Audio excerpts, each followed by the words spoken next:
My wife, Jane, and I worked at a small company owned by Richard and Lisa, a married couple who seemed to have it all. Richard was a confident, domineering leader who ran the company like his personal empire, while Lisa balanced things out with her intelligence and professionalism. Jane worked in marketing, and I handled IT. We'd been married for 10 years, and until recently, I thought our marriage was strong. Then, small things started to change. Jane began working late more often. At first, I didn't think much of it. Her department had landed a big client, and I figured the extra hours were part of the job. But over time, her behavior became suspicious. She seemed distant, glued to her phone, always brushing off my questions with vague answers. One evening, I found a crumpled receipt in her purse. It was from an upscale restaurant I'd never heard of, with a date that matched one of her supposed late nights at work. My stomach churned. Something wasn't right. I didn't want to jump to conclusions, but the doubts kept gnawing at me. That night, after Jane left for another late shift, I decided to dig deeper. She had left her work laptop at home, and being in IT, I knew my way around computers. I logged into her email, and there it was, a string of emails between her and Richard. The messages were explicit, detailing their months-long affair. As I read through them, my hands shook with anger. The betrayal felt like a punch to the gut.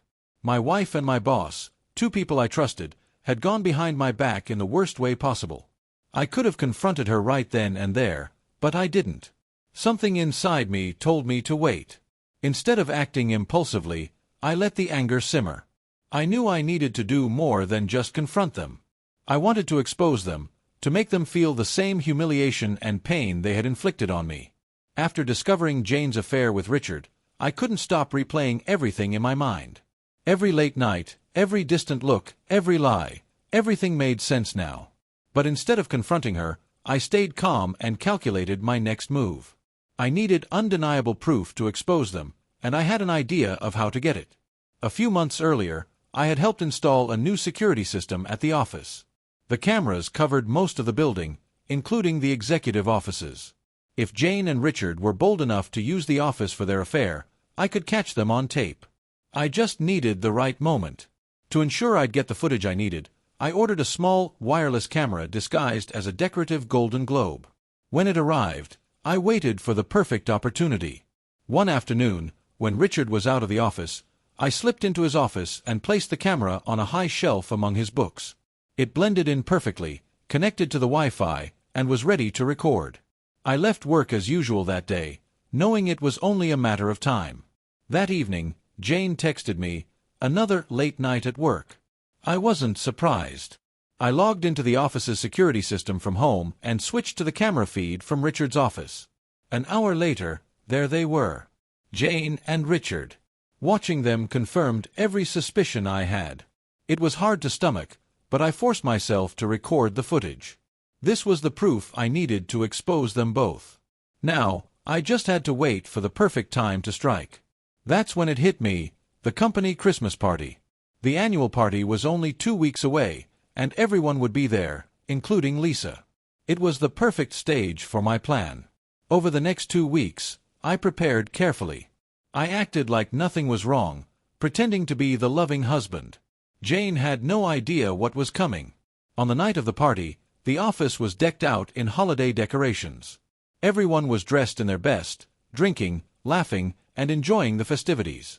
Jane and Richard were there too, stealing glances at each other, their little secret fueling their smug smiles. Meanwhile, I was ready. I had loaded the incriminating footage onto a flash drive, programmed to autoplay when plugged into a projector. All I needed was the right moment.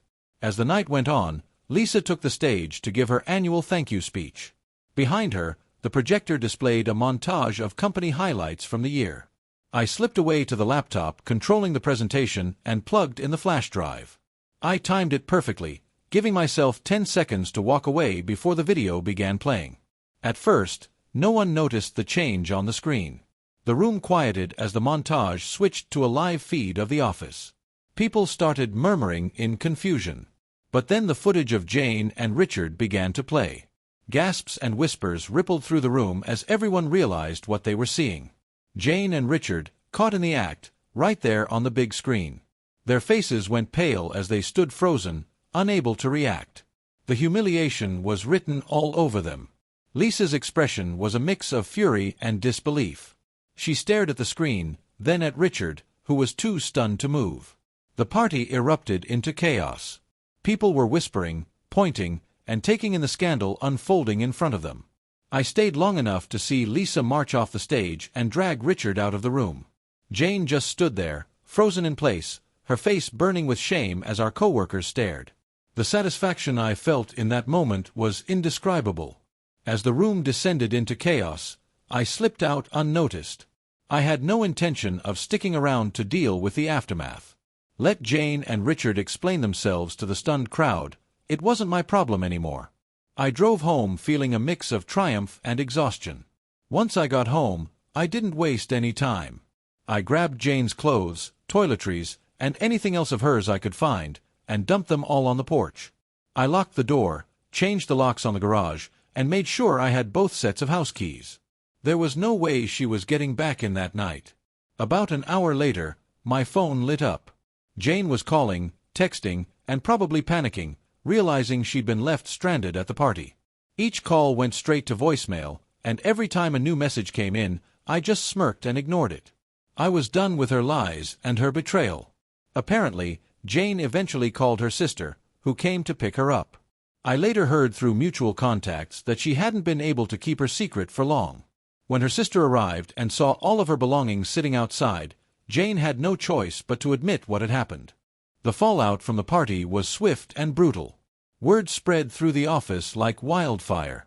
Both Jane and Richard were fired within days, their reputations in shambles. Lisa wasted no time filing for divorce. And as it turned out, she had a rock-solid prenup that gave her control of the company. A few days later, Lisa called me. She apologized for what had happened and thanked me for exposing Richard's betrayal.